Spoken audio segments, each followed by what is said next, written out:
호르몬 투여만 하고 수술을 안 해도 건강에 이상이 없다. 투여를 시작하면 난자 또는 정자 동결 보관이 불가능하다. 호르몬 투여 시기는 몇 세부터 몇 세까지다. 구독, 좋아요 막 이렇게 한다고. 안녕하세요. 성형외과 전문의 김결희입니다. 안녕하세요, 모니카입니다. 안녕하세요.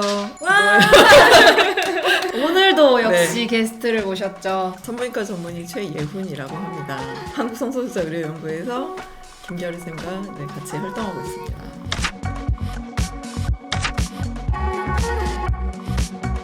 야, 환영합니다. 환영합니다. 그래서 오늘 티셔츠도 너무 예쁜 거 입고 오셨어요. 일어날까요?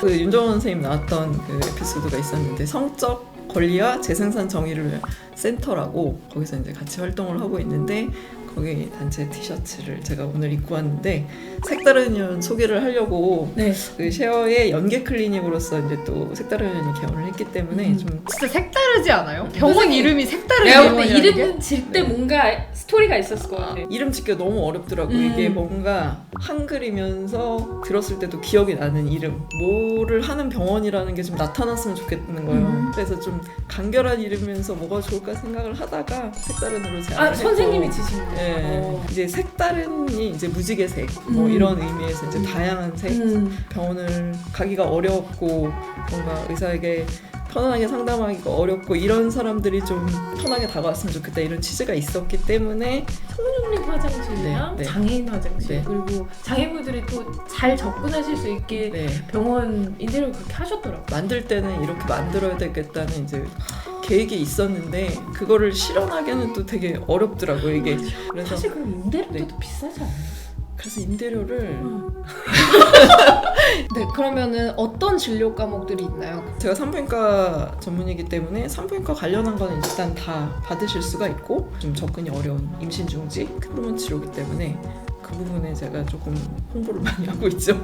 임신 중지에 대해서도 그냥 의사가 수술을 그냥 동의서 쓰고 그냥 하고 딱 끝나는 게 아니라 상담부터 이후 관리까지 좀 트랜지션 관련해서는 기존에 제가 산림의원에서 계속 진료를 해왔던 방식을 그대로 가져와서 하는 거기 때문에 일반적인 산부인과에서는 좀 없는 환자분들이 또 오시기를 기대를 하고 있어요. 진짜 믿을만한 병원이 하나 또 생긴 게 너무 기쁘더라고요. 구독, 좋아요 막 이렇게 한다고. 그러면 오늘 최혜연 선생님과 어떤 이야기를 나누면 네네. 좋을까? 사실 너무 하시는 게 많고 너무 유명하신 분이기 때문에 정말 저희가 고민을 많이 했는데 아직까지 큐플러스에서 호르몬에 대해서 제대로 다룬 적이 없더라고요. 조회 수준 나올 것 같아.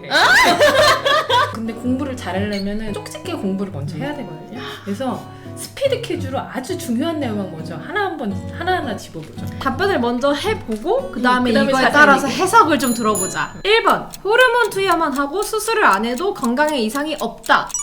2번 호르몬 투여 없이 수술만 해도 된다. 오. 네. 3번 호르몬 투여를 시작하면 난자 또는 정자 동결 보관이 불가능하다. OX? X. X. 수술 전에 호르몬 중단해야 된다. 아니다. 조금 설명이 필요하겠네요. 세모. 네. 호르몬을 하면 수명이 짧아진다. OX. X. 호르몬 투여 시기는 몇 세부터 몇 세까지다. 정답은 없지만 권고하는 거는 갱년기 한 50세 정도 평균 갱년기까지. 어떤 거는 오 하는데 어떤 거는 질문 끝나기 전에 X 막 이런 거 있어요. 그러니까 우리가 이거 하나하나 짚어보죠. 그렇죠. 하나하나 짚어볼까. 일단 첫 번째, 호르몬 투여만 하고 수술 안 해도 건강에 이상이 없다고 하셨는데 네. 그러니까 호르몬 치료를 이제 원하시는 거는 어떤 몸의 변화를 목적으로 하고서 처음에는 이제 하시겠죠. 근데 이제 이후에 설명드리겠지만 어쨌건 투여를 해야 되는 이유에 대해서는 또 있는데 근데 이제 수술 같은 경우에는 본인이 원치 않으면은 어쨌건 안 해도 되는 거고 그리고 수술도 굉장히 종류가 많잖아요. 근데 그 수술이 대개는 이제 뭐 생식기 제거라든가 이런 것들을 국가에서 뭐 성별 정정을 할 때 어쨌든 지금은 이제 법원들에서 많이 강제적으로 요구를 하기 때문에 하는 것이지 선택은 어쨌건 오직 환자가 결정할 수 있다고 생각을 해서 건강상에 뭔가 위험이 있거나 이런 건 아니다. 뭐 암이 걸린다거나 이런 것들은 지금까지 연구 결과로는 그렇지 않다. 호르몬 투여 없이 나는 그냥 수술만 하고 싶다. 반대로 이렇게 생각하시는 분들도 있어요. 뭔가 그냥 생각해보면 뭐 가슴 절제술 아니면 가슴 확대술 이런 거는 뭐 호르몬 없어도 괜찮을 것 같은데 안에 장기를 남자분들이 막 건드는 수술이다. 그러면 왠지 호르몬을 해야 될 것 같다는 생각이 막 들거든요. 유방 제거술은 사실 그렇게까지 호르몬의 영향을 많이 받진 않는데 유방 확대술은 여성 호르몬이라고 흔히 이야기하는 에스트로겐 투여를 했을 때 보통 2년에서 최대 효과 3년 정도까지를 보기 때문에 유방 발달이 되는 과정에서는 조금 이제 지연하는 거를 권고를 드려요. 트랜스 여성의 가슴 확대술 같은 경우에는 꼭 해야 되는 의무는 아니지만 한 6개월에서 1년 정도 하는 것이 피부의 탄력성을 늘려서 좀 더 자연스러운 결과가 가능하다. 난소나 정소를 제거를 할 때는 조금 다른 부분이 이 성호르몬이 하는 기능들이 사실상 2차 성징의 그런 발달 과정이라든가 이런 때만 필요한 게 아니잖아요. 골밀도 그러니까 유지를 해주고 그리고 보통 우리 흔히 이야기하는 갱년기 증상들을 예방해주는 그런 효과로서도 계속해서 필요한 부분들이 있어요. 그래서 보통은 한 50세 정도까지는 권고를 하고 이후에는 이제 환자 개별적인 차이에 따라서 용량이나 이런 것들 이제 조절을 하실 수가 있다. OX로 딱 나눌 순 없다. 세모가 많아. 그 다음은 이제 호르몬 투여를 시작하면 난자 또는 정자 동결 보관이 불가능하다. 그래서 X라고.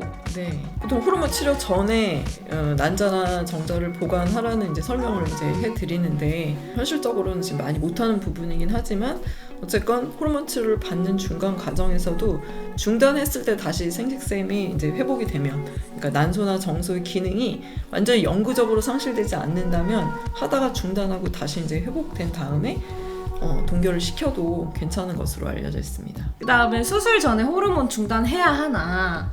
요거에 대해서도 환자분들이 굉장히 궁금해하세요. 그렇죠. 저는 에스트로겐 치료는 중단 권고를 드려요. 왜냐면은 이제 테스토스테론 투여를 중단하시는 분이 계시더라고요. 괜찮나? 테스토스테론도 중단하고 에스트로겐도 중단하시는 분들이 있어요.